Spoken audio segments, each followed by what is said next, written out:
Dear students, मैं Suresh Chandra Gupta, assistant professor political science, government college Karauli. आज के इस वीडियो में हम सीनेट की महत्ता के बारे में चर्चा करेंगे। इससे पूर्व की वीडियो में हम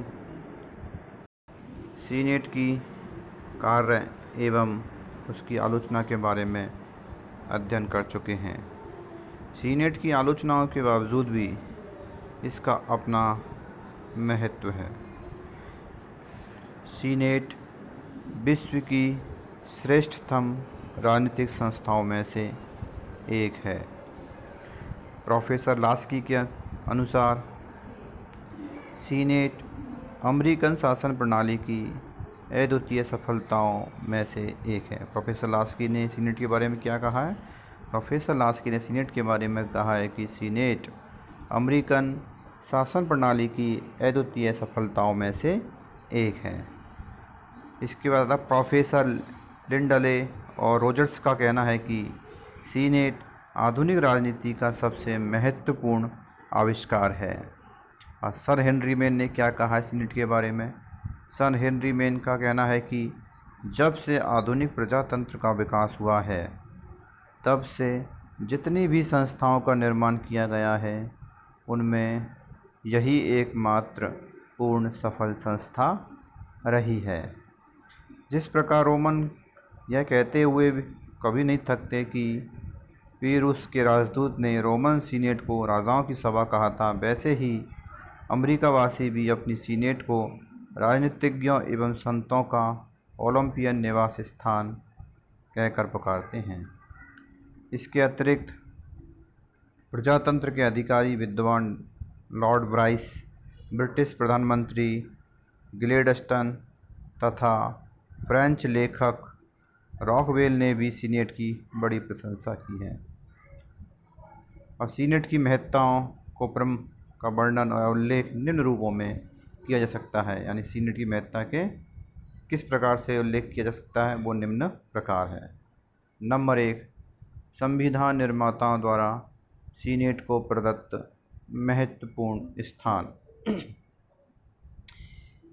संविधान की भाषा में यह नितांत स्पष्ट है कि संविधान निर्माता स्वयं सीनेट को महत्वपूर्ण स्थिति प्रदान करना चाहते थे।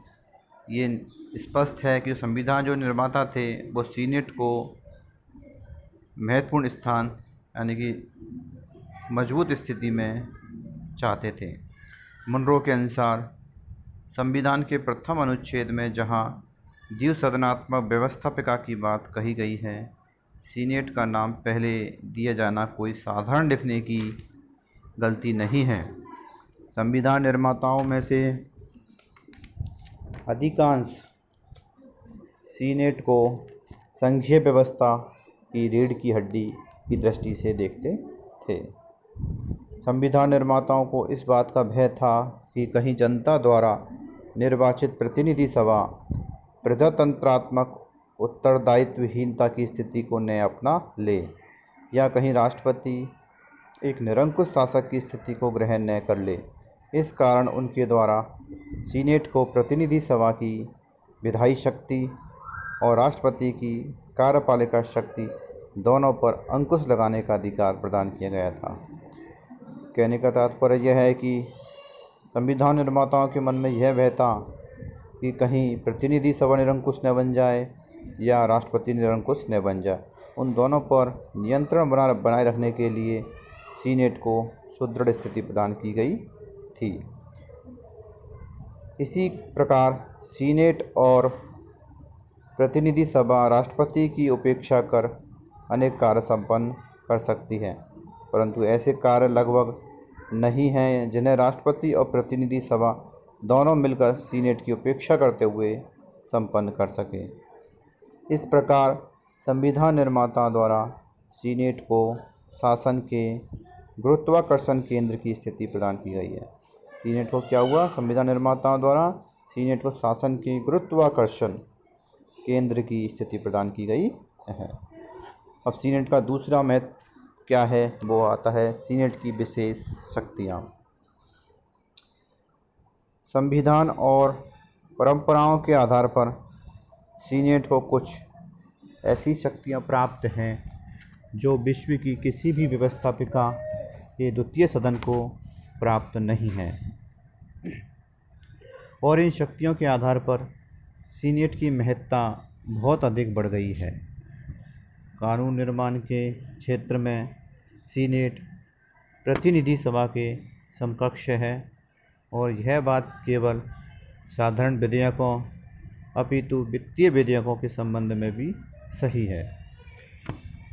सीनेट को नियुक्तियों की पुष्टि और संधियों की पुष्टि की दो ऐसी शक्तियां प्राप्त हैं जिनके आधार पर सीनेट कार्यपालिका क्षेत्र में राष्ट्रपति की साझेदार बन गई है। यानी सीनेट क्या है, सीनेट को क्या है, नियुक्तियों की पुष्टि और संधियों की पुष्टि करने की भी शक्तियां प्राप्त है, जिनके आधार पर सीनेट क्या है, कार्यपालिका क्षेत्र में राष्ट्रपति की भी साझेदार बन गई है। नियुक्तियों की पुष्टि के आधार पर सीनेट आंतरिक प्रशासनिक कार्य को प्रभावित करती है, और संधियों की पुष्टि के आधार पर सीनेट के द्वारा वैदेशिक संबंधों को यानी विदेश संबंधों को संचालन पर नियंत्रण रखा जा सकता है। सीनेट की इन कार्यपालिका शक्तियों के कारण उसके सम्मान में अत्यधिक वृद्धि हुई है, और इसी तथ्य के कारण इसने सर्वाधिक योग्य और राजनीतिक दृष्टि से सर्वाधिक महत्वाकांक्षी व्यक्तियों को अपनी ओर आकर्षित किया है।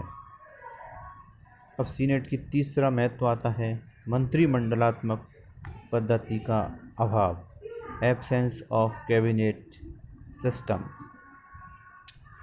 यदि अमेरिका में ब्रिटेन की ही भांति मंत्रिमंडलात्मक पद्धति होती तो प्रतिनिधि सभा और सीनेट के पारस्परिक संबंधों की स्थिति दूसरी हो सकती थी। मंत्रिमंडलात्मक व्यवस्था होने पर अमेरिकी कार्यपालिका अर्थात राष्ट्रपति और मंत्रिमंडल व्यवस्थापिका के निम्न सदन अर्थात प्रतिनिधि सभा के प्रति उत्तरदायी होता है, और केवल इसी तथ्य के कारण प्रतिनिधि सभा सीनेट की तुलना में अधिक महत्व प्राप्त कर लेती। लेकिन अमेरिका में अध्यक्षात्मक शासन व्यवस्था होने के कारण, अमेरिका में कौन सी शासन व्यवस्था अपनाई गई है, लेकिन अमेरिका में संसदात्मक व्यवस्था के स्थान पर अध्यक्षात्मक शासन व्यवस्था होने के कारण कार्यपालिका व्यवस्थापिका के प्रति उत्तरदायी नहीं है। यानी संसदात्मक अध्यक्षात्मक व्यवस्था अपनाने के कारण कार्यपालिका जो होती है वो व्यवस्थापिका के प्रति उत्तरदायी नहीं है, और प्रतिनिधि सभा को कार्यपालिका पर नियंत्रण की कोई भी शक्ति प्राप्त नहीं है। जब कार्यपालिका व्यवस्थापिका के प्रति उत्तरदायी नहीं है तो प्रतिनिधि सभा को भी कार्यपालिका पर नियंत्रण की कोई भी शक्ति प्राप्त नहीं है। अतः कांग्रेस के प्रथम सदन अर्थात प्रतिनिधि सभा की तुलना में सीनेट अधिक शक्तिशाली हो गई है। इस प्रकार सीनेट का महत्व की दृष्टि से संविधान निर्माता द्वारा सीनेट को महत्वपूर्ण स्थान प्रदान करना है। सीनेट की कुछ विशेष शक्तियां हैं, जैसे नियुक्ति संबंधी और संधियों की पुष्टि करने संबंधी है। मंत्रिमंडलात्मक पद्धति का अभाव है, अर्थात वहाँ पर क्या है, अध्यक्षात्मक शासन व्यवस्था को अपनाया गया है। और सीनेट के अन्य महत्व कौन से हैं उसके बारे में हम अगले वीडियो में उसके बारे में चर्चा करेंगे। धन्यवाद।